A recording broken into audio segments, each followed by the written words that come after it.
Hello and welcome to the Tabernacle Project podcast.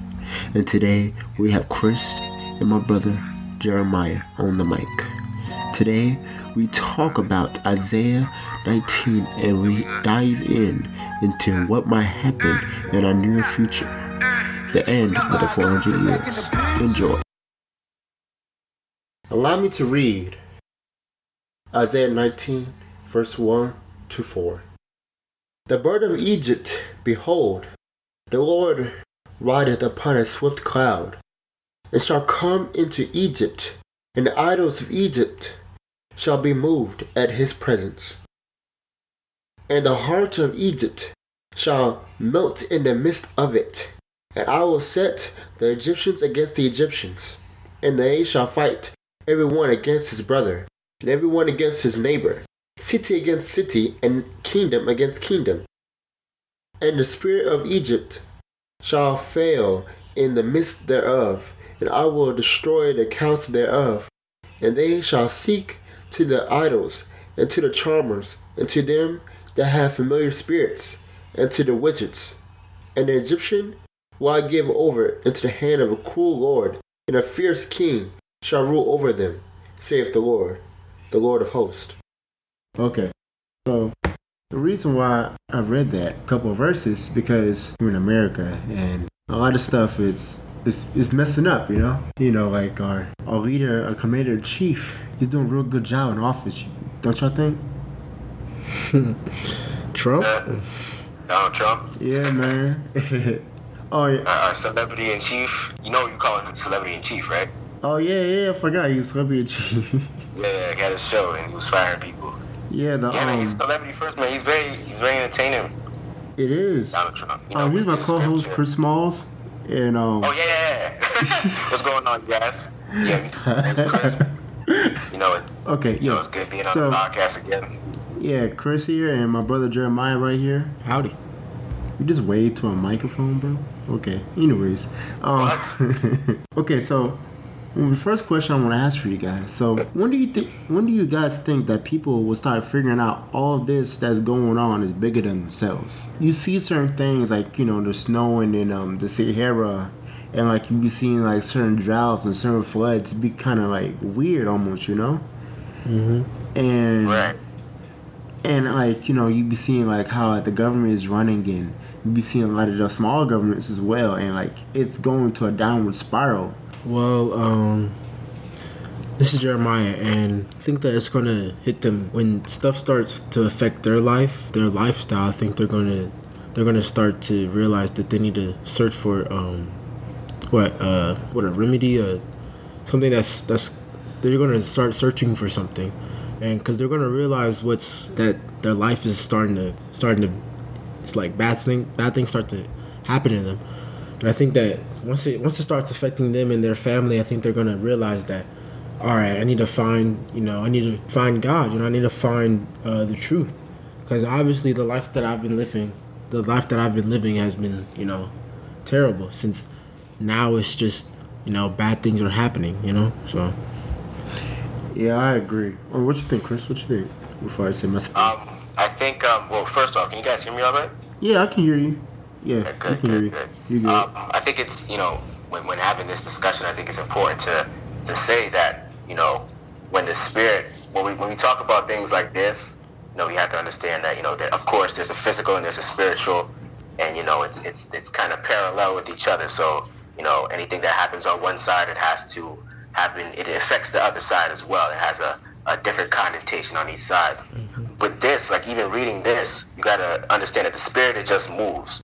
And when certain things, when things like this are in process, you really just gotta respect the process and trust the process, especially when you're doing what you're supposed to do, because there's a clear distinction of who's on whose side, right? There's one side, and then there's another side. There's Egypt, and then there's Israel. It's normally Israel against everybody else a lot of the times. With this scripture, it's important to say that America, it talks about Egypt right now, and just so the people who's listening, they can understand how that connects with them now. They're probably just like, what, Egypt? That doesn't really apply to me. I live in America. What are you talking about, the Egyptians? Back in the day, Egypt, it was a very thriving culture. It's similar to the culture that is America right now.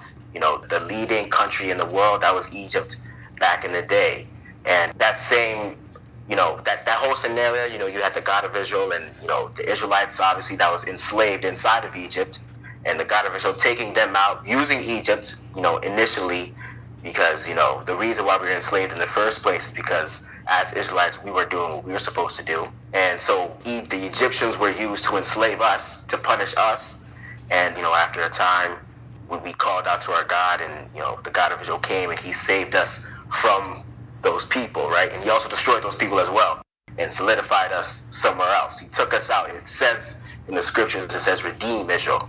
And I was talking to Jermaine the other day, and he was kind of, it puts it in perspective, right? Because when you think about redeem, like, when I think about redeem, I think about, like, if I'm going, for instance, say I'm going to GameStop, I already bought, like, I don't know, like a $30 gift card or something like that. I could go redeem that. That means it's already mine. I already paid for it. It already belongs to me.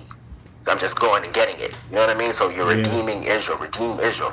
And I think that's just a powerful thing to say. And that same spirit that Egypt had, America, that is where we are now, they adopted that same spirit. And you can see certain monuments. It talks about idols, stuff like that. There's a lot of, like, you could really go in depth here. But, like, certain monuments is very, Egyptian influenced in America. You can see, like, even on a dollar bill, you see the pyramids, you see the, I forgot what it's called, man. I wish I knew the name. The monument that's in D.C., you know what I'm talking about? The long one. The Washington Monument or the Abraham Lincoln Monument? The Washington Monument is the one where the inauguration happens and, like, the Washington Monument. Yeah, is that? Yeah, okay, cool. So, yeah, even that is very, you can see that whole structure is very Egyptian influence as well. And so, again, going back to the spirit and how the spirit moves, when you adopt a certain type of spirit, certain things is always a pattern, so it's recycling that same spirit. So the fate is going to be similar to, the Egyptians back in the day, and it says here that the Egyptians are going to fight amongst each other. The whole system is going to collapse. And then, as I say, in verse 2, they said the neighbors are going to fight against city. So it looks like chaos right now, man. And then the spirit of Egypt, I'm trying to get down to where the wizards is at. Okay, here you go. And the spirit of Egypt shall fall in the midst thereof, which is verse 3. And I will destroy the counsel thereof, and they shall seek to the idols and to the charmers and to them that has the familiar spirits and to the wizards. That sounds like, some Harry Potter stuff. The culture now, a lot of America is also Roman influence as well, because, it's also a Christian country, and Christianity kind of derived from Roman culture, so it's very Roman influence as well. So a lot of people in America, they don't believe in any spiritual anything. They believe if you can't see it, then it doesn't exist. Right. Which is, it's not that we as Israelites, we know that that's not true. We know that there's, certain things that you cannot see with the naked eye. I kind of believe with this, you could kind of see how that's going to fall, how this is going to even apply to right now, because they don't believe in anything spiritual now, but when, like, it says when the God of Israel comes in a swift cloud and everything is happening and people connect it to, I'm trying to think of the word. People connected to, a certain spiritual connection. They're going to go to these type of people, these, voodoo people, as, my grandfather says, he called them the Obia people, or those voodoo people, and they have familiar spirits, and they have, spirits, they have power, so people, they call on those spirits, and they're able to do certain things that, normal people can't do. That's going to happen, and yeah, man, like Jeremiah was saying, they're going to see when their life is changing and how everything is coming to play, and we're going to do our part in this. We're going to be the one we represent the truth, of course. So, everything that we're saying is not like you got to prove us wrong, but you're proving, the book wrong. So, it's, yeah, they're going to see when it happens, man. We got to respect the process. When they going to think they're going to start figuring out, maybe sooner than later, honestly, because of how things are going down now. Like, America is a slow-moving car accident or a slow-moving failure, It's like watching two trains come together. Yeah. It's gonna be tragic. It took like 400 years for that to happen. You've seen it the whole time, but when it finally comes together, it's like, okay. Yeah, I like how you touched on the point how the spirit is really important. How, and it always when stuff even gets even close to spirits, you'd always think like his name was voodoo or something, but it's really not. Right. It's more than it's more to it. That kind of goes to my next question, follow-up question. Do you guys think our role as Israelites become more important now than ever? And in which ways we can even step up? We have a very difficult role right now, just in the beginning stages. It's normally the people who when you have to start from the ground up, it's a lot harder than when you have to continue on a legacy. It's a lot easier to continue a legacy than it is to actually build one up for your family. So we're early on, like we're still enslaved right now technically. In 2019 is when officially is going to be the date of the 400 years, and we're going to be out of slavery. So oh wow, I just lost my train of thought. Well, to bounce on that, you said our job is hard, but according to the scriptures, it's supposed to be hard. Look at Paul. You're supposed to teach. I feel like as the time keeps nearing towards the 400 years period, I think it's just going to be more vital. Like they're going to see us as more important, more vital to this world and how we're going to deliver. Because we're supposed to teach these people. We're supposed to teach the lost sheep. We're supposed to bring them back in. You know what I'm saying? So I think that it's just going to be more important, and we're going to become more. We're going to become stronger as a nation. So I think it's just going to be. It's going to be tough. It's going to be hard. It's going to be long, but it's going to pay off because it's giving us strength spiritually.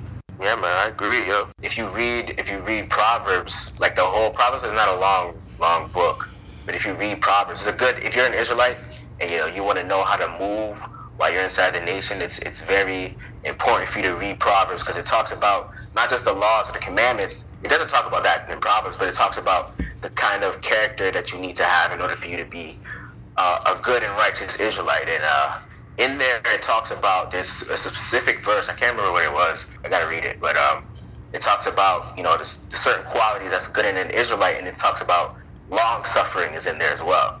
And when I read that at first, it was very interesting because it talked about peace right before it, and then it said long suffering right after that. So it's definitely a part of we're not.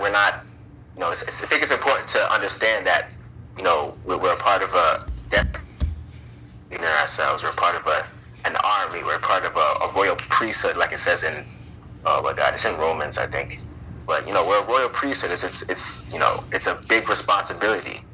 And even you read in the scriptures and you read about the angels. All the angels, they don't look like how they're depicted in paintings. Like they see pictures of babies with wings and stuff like that, with bows and arrows and guys that are beautiful and all. You know what I'm saying? Like that's not even how it's described in the scriptures. Like they were warriors. They came with the sword of fire and all the armor, and people saw them. They were scared. Exactly. So that's something that we're a part of that family. We're a part of that household, and it definitely builds character, and it's an important part of the process. The long suffering and the prevailing, because it's not just long suffering through the hard times and trying things to where you need to go. It's you can't skate through life and have it all clean. Role is becoming more important because we started as a slave and now we're the teacher. That's like a total 360 180. And it's harder to do that because even in any climate, it's harder to even come from that. Like we actually had to be teachers.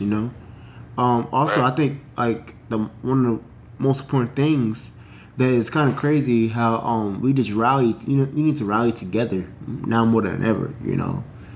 In sync almost. Because it's a difficult task just for any group or any person. And the more help we can offer each other, the more guidance we can offer each other. Just even getting another person's perspective. It will make it easier for us, even for the short and long run. Definitely, man. So, my next question: do you think Israelites should be involved in politics? In politics? Yeah, like sure. You think Oh yeah, man. Of course, we're involved in politics as we speak. You're always gonna be when you're. Our goal is to create a. We're not just just checking up on each other, which is it's important to do that. But we're trying to create a community. We're trying to create a nation. We're trying to be like literally like you can see. We have our own flag. We have our own anthem. We're trying to have pieces of land. We're trying to get our own land. Like we're trying to literally create a nation. And in order for you to do that, you gotta be involved in politics because you have there's a hierarchy. There's everybody has their place. Like even in the heavens, that everything that happens down here it reflects what happens in the heavens. And they have a hierarchy up there, and we'll definitely have we have the Supreme Council, we have the council. You have your elders, you have your priesthood, and you're leading a people underneath one God. There's going to be times where you're going to have to, because the spirit is not always with you. Like the God of Israel is not always there to tell you what to do. Sometimes you got to make an executive decision, and it requires a council, and it requires leadership and people who have different insights, and yeah, it will definitely involve politics. Even back in the day with Jesus, a lot of when you read in Matthew, I have to reread Matthew because I'm not too keen, like agile in it, like in the knowledge of that in the New Testament more say. But all of that after Jesus died, there's a whole lot of politics that they had to go through. Because they had a lot of people who were there being taxed by the Romans, and they're still involved in their system because they're underneath that hierarchy as well. They're under rule under the Romans, so they got to pay taxes to the Romans. Plus, they have the Pharisees. They have all these people who are discussing amongst themselves. This is after Jesus died, but discussing amongst themselves, what to do with the disciples and whether or not. That's why they even called them Christians. It was an insult, more say, because they knew that there was going to be a lot of people who's going to say that they're the Christ, but they're really not the Christ. And the Pharisees, they didn't even believe after Jesus died. They didn't believe that he was the Christ. And they have the disciples here, and they called them Christians because they said they weren't following God. They were following Jesus. They're following that. They're not even Israelites. So it's and of course, they got executed and all that stuff. But politics is a part of. Politics is a part of being a part of a nation. Well, I mean, like, I just meant like the politics just in the United States in general. Like because I don't know, like when you look in politics, you see a lot of corruption and a lot of like you see like lobbyists. They're trying to like make you sway certain ways, And, oh, you mean the United States, not necessarily us, like in the United States.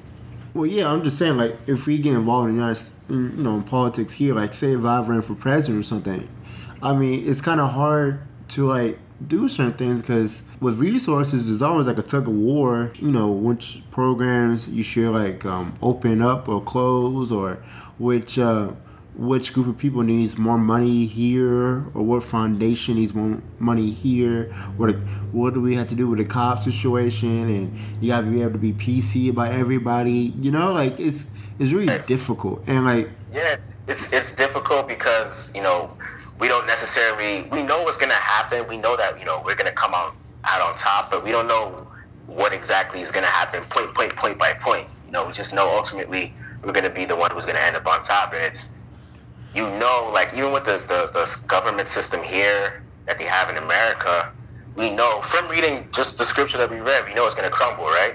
Yeah. So we have that piece of information, but we also do know, based on, the scriptures, like when we came out of Egypt, we didn't have to fight our own battles. We went into communities that was already built. So, I don't know, maybe America, again, I'm assuming here, but maybe America is gonna crumble down, and we're gonna be able to fit in those spots that that they're not in anymore, and kind of take, because it's already built up already. When we left from Egypt and we're going to Jericho, right. When we're going to Jericho, there are already people there, and there was already a community there, and it was already built up, and we came in and we took it over, and that's maybe that's what's gonna happen with America. Maybe it's gonna crumble, and we're gonna take it over, or we're gonna separate from the United States and do our own thing.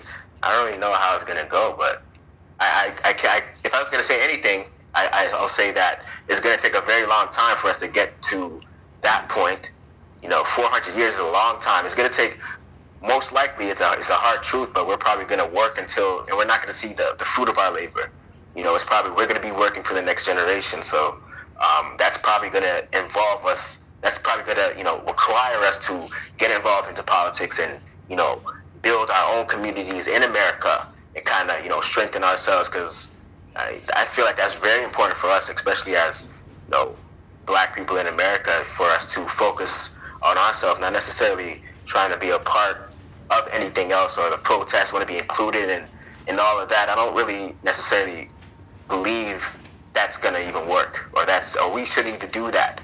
We should definitely focus on ourselves and our communities, and that's gonna involve going to town meetings and all these things, all this political stuff. We're gonna have to maneuver through that in order for us to get where we need to be. So yeah, we're gonna have to be involved in politics. I think so. Our next segment we're gonna have in this podcast is called "This Irrelevant Article." So what's going on recently? So our great president Donald Trump, he signed this bill recently, in January, right? And it's called the 400 Years of African American History Commission Act, and it's a bill for. Okay, I'm reading off the website right now from CNN, and the commission says it plans programs to acknowledge the impact that slavery and the laws that enforce racial discrimination had on the United States. Also, it encouraged civic, patriotic, historic, educational, artistic, religious, and economic organizations to organize and participate in the anniversary's activities, assist states, assist states and nonprofit organizations to further commemoration and coordinate for public scholarly on research on arrival of Africans in the United States and their contribution to this country. Right, so they'll give us money, and it'll give nonprofit organizations money for to help them out celebrate the anniversary of us even coming to the United States. And it says and it says our arrival from the English colonies at Point Comfort, Virginia in 1619. So isn't it kind of ironic how he signed that bill for 1619 and it will terminate in July 2020? Isn't that kind of crazy how he did it now? Yeah. So what are you guys' thoughts on that? I didn't even know that. I'm not finding that out now. So yeah, the bill's called HR 1242. Isn't it kind of funny, those numbers too? 1242. Wow. That's wild, right? 1242. Yeah, I never. Yeah, if you Google right now, HR 1242, and I'll put the bill on the screen for you guys, for our YouTube watchers. But yeah, what were you saying, Chris? Oh no, I'm actually looking it up right now to see what exactly it is, but that's definitely interesting, and as Israelites, this is either, so everything plays its part. Like this is part of the process, and it definitely is something that's interesting and not a coincidence, I might say. I would say. I mean, honestly, I don't know if Trump actually read the bill, because I know he doesn't read a lot. I know he doesn't read a lot, so I mean, I don't know. I wonder if he read this one. I don't know. You were just checking stuff off, or I wonder who actually wrote the bill. I gotta look that up. Who actually wrote the bill? Because that'd be kind of crazy. I wonder if it was on Cory Brewer. Isn't that the senator from? Cory Booker. Oh, oh my God, Cory. Yeah, he used to be the mayor from Jersey. Yeah. Cory Booker. Yeah. Not the Yeah, he used to be. I think it was the He used to be the mayor of New York, and he's a senator. Newark, New Jersey. Yeah, Right. he's a senator. Yeah, man. Yeah, I'm just curious who wrote it, but what you think, Jeremiah? I just think it shows that, you know, I don't know. I think it's, I don't know. I wouldn't say it's a coincidence, but I think it shows that, I guess it's acknowledgement that, you know, what they did, you know, what America did to black people. You know, I think it's just, I wouldn't say it's an apology, but I think it's just acknowledgement, you know. But it shows like everything that happens today. It's in the, you know, it's written in the scriptures. So it's not a coincidence. There's no reason for it, you know. Yeah, like also I agree, and I can see this as a confirmation of everything we work for, you know. Like he had to pick that date, you know. And the fun thing about this, he signed his bill during the week of the new moon. Week of the really? Oh, Yeah, really? during the week of new moon, he signed his bill. It was on the 8th of January. That was right on this new moon. Oh wow. That's wild, crazy. right? That's crazy, man. Yeah, just check your Yeah, I gotta do calendars. more research and find out more about it, bro. Could you find it? No, I found it. I'm reading through it, but I definitely gotta look more into this because this is. I didn't know about this. Yeah, man. This come my new segment, so yep, get used to it. Like, yeah, man. Like it's crazy. Like it kind of took me away when I found it, because you know, like they never acknowledge us. You know, they never do, even when we're supposed to. You know, we never do, and they tell us about like you know, our anniversary, and they're gonna help us out, give us some money for our anniversary. Isn't that crazy? They better give us some money. Well, I'll take them to court. It's definitely a blessing, man. I'm saying, bro, I might screenshot this, so they ain't gonna say nothing. They ain't gonna say nothing. Right? All right. So, any more thoughts on that? Nope. Okay. Go ahead. No. Oh, okay. So our next section will be sleeper verses. So at this part of the podcast, to our listeners and YouTubers, our YouTube watchers, our host and our co-host will say a verse, one of their favorite verses, and explain why they read it and like how it touched them in a certain way. So who want to go first? Favorite verses from Your favorite verse, like anywhere from the Bible. Oh, really? Okay. Yeah. Couldn't it be like a few? Yeah, it could be a few. Okay. Say what you're going about to read and. All right. Well, I'm gonna pick from my favorite psalm, Psalms 59, and I read this psalm, before my basketball games, to get ready for what's at hand. It's like I think of the game like a battlefield. So I have to get into my zone. So a few verses. I guess I'll just start. So it's about 17 verses, but I'm gonna start from verse 10 and just go down. The God of my mercy shall prevent me. God shall let me see my desire upon mine enemies. Slay them not, lest my people forget. Scatter them by thy power and bring them down. O Lord, our shield. For the sin of their mouth and the words of their lips, let them even be taken in their pride, and for cursing and lying which they speak. Consume them in wrath. Consume them, that they may not be, and let them know that God ruleth in Jacob unto the ends of the earth, Selah. And at evening let them return, and let them make a noise like a dog, and go round about the city. Let them wander up and down for meat, and grudge if they be not satisfied. But I will sing of thy power, yea, I will sing aloud of thy mercy in the morning.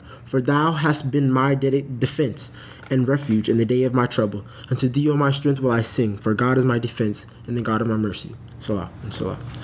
So when I read those few verses, I just think of how the God of Israel has protected me, how during the days of my trouble, I think of I think I think of the God of Israel first, because he's the only God, he's the only person he's the only thing that can deliver you. He's the only God that can protect you.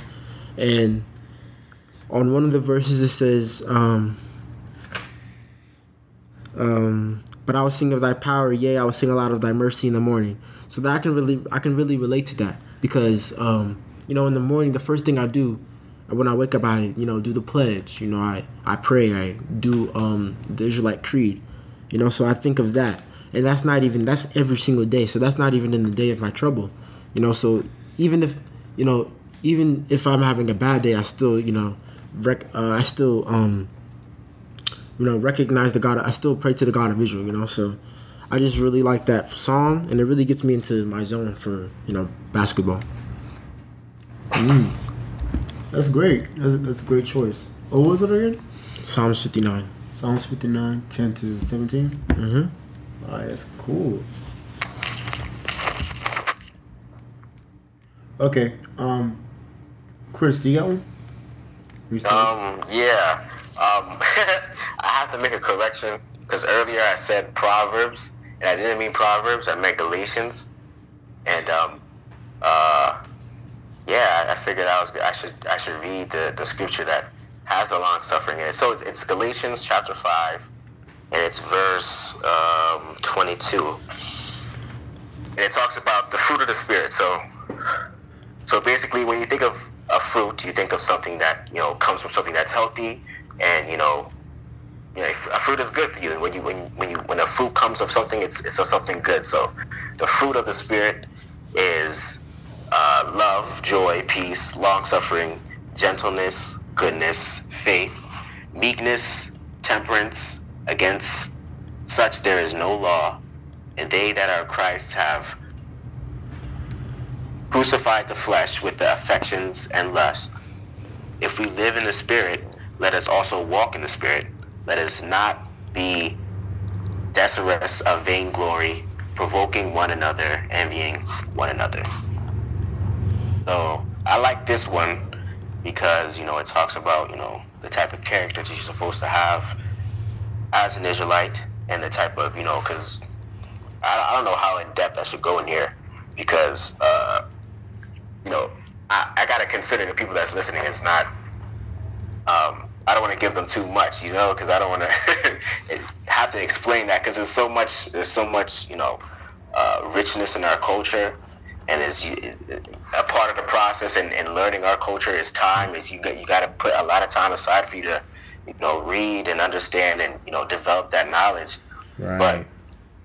But here it's just it's plain and simple, man. And I just like it because it's plain and simple. It talks about the type of characteristics you need. Again, it talks about the long suffering, and I explained why that's important as well. It talks about meekness and temperance. Against such there is no law. There's a crisis. It says the Christ have crucified the flesh with the affections of lust and the affections and lust. And you can read also in Galatians as well. You can read about it talks about the physical and the spiritual, and how when you walk in the spiritual, it's almost like they're opposites. It's almost like the physical and the spiritual are two completely different things. They're complete opposites. And something like you might want to do something that's appealing to you physically, but it's going to be detrimental to you spiritually. And a good example of that is not of that per se, but it's just of that concept is Atonement Day. We weaken our physical in order for us to strengthen our spiritual. And it talks about in verse 25, if we live in the Spirit, let us also walk in the Spirit. The rhetoric here is that, it's not easy for you to walk in the Spirit. It's a lot easier for you to do what's physically appealing. And, there's definitely, it takes a certain type of person for you to walk in the Spirit. It takes these characteristics in order for you to walk in the Spirit, because, it requires discipline, and it requires just a certain level of being. You got to have a certain type of mentality. You got to understand when to separate yourself and and separation is important, of course. And yeah, just how to carry yourself is just important. I think it's a good scripture. I think the whole book of Galatians is good. One of my favorite books, actually. Yeah, I agree. Like, wow. I mean, it's great how you came from all over the place, honestly. Like, how. I forgot what I was going to say. I'm sorry. I was all over the place. I try to stay on topic. It's so hard for me sometimes to explain what happens. You know, when I'm trying to explain myself, I have a difficult time sometimes. Yeah, you're right. I kind of forgot what I was going to say too, so it's not your fault. I hate that. Okay. I'm just trying to get everything I have to say out so I don't forget it. That's what it is. Yeah, I feel. I'm the same way, because I'll kick myself for the rest of the day. It's like, dang, I should have said that. Okay, so mine is let me check something quick. Mine is Song of Solomon, for chapter 1, and I'm gonna read from verse 5 to verse 10. Oh, yeah, verse 5 to verse 10. Let me read this first, and I'm gonna get my spiel, okay? Okay. I am black, but comely, O ye daughters of Jerusalem, as the tents of Kedar, as the curtains of Solomon. Look not upon me, because I'm black, because the sun hath looked upon me. My mother's children were angry with me. They made me the keeper of the vine vineyards. By my own vineyard have I not kept. Tell me, tell me, O thou whom my soul loveth, where thou makest thy flock to rest at noon. For why should I be as one that turneth aside by the flocks of thy companions? If thou know not of thy fairest among women, go in thy way forth by the footsteps of the flock, and feed thy kids beside the shepherd's tents. I have compared thee, O my love, to the company of horses and the Pharaoh's chariots. Thy cheeks are comely with rows of jewels, thy neck with chains of gold. So, I basically described like a Migo right there. Like, what verse was that? What book was that? Song of Solomon, chapter 1 to 5 to 10. Okay, 5 to 10? Yeah, this man said he's black twice. And then right? he's talking about... I like that one. Yeah, it's not like that song. Cause I'm black, y'all. Cause I'm black, y'all. I mean, that's what I was thinking about when he was saying it. Yeah, man, like, yo, the first time I ever heard this, I was like, what? I never heard, like, I never heard that before. Someone's like, hey, man, I'm black. Like, he made that clear, but not comely. And, like, he said it twice. And yeah, I like that one. Everything he did was, like, based what black people used to do. Talking about how, like, he gets the best girls. Like, he's so handsome. He's comparable to the horses, the Pharaoh chariots. I'm like, wow, bro, that's crazy. I love that verse because, like when I look at a history book and I see Solomon there, like King Solomon, I see some white dude with some curly white hair. I'm like, yo, that's not him. And then like I read this, like, yo, that's definitely of my blood. Not saying like I'm not related to white people. I'm just saying how you can't misportray somebody like that. Right. That's all I'm saying. You can't misportray someone that was actually real. You can't make up somebody. Like what I'm saying. Like you it's can't about the make truth at the end of the day. It's not about even black or white or none of that. Because at the end of the day, if you worship our God, you're one of us. Yeah. But it's just about the truth. He was black. Yeah, bro. Like bottom line, he was black, bro. Like, right. So that's why I love it so much. Cause like, bro, see yourself. That's the thing about a lot of people. They can't put themselves in certain situations, and that's how you can't sometimes you gotta understand that way, or sometimes that's the only way you can understand, by like putting yourself in someone's perspective, or putting yourself, or allowing yourself to be immersed in that. And then he's gonna talk about the chains of gold. Who are the only people in the world you be seeing walk around with chains of Nick will go? You know? My people. I'm saying, who else? Who else? Like, the Bible is written by Israelites for Israelites. You know what I'm saying? Yeah, definitely, man. Definitely, yeah. We're beautiful people, man, inside and out. We're beautiful people.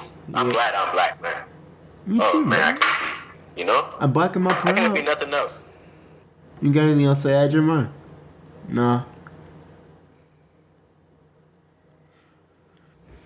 So that wraps up our podcast. And we out. Like, share, and subscribe. Thank you, guys.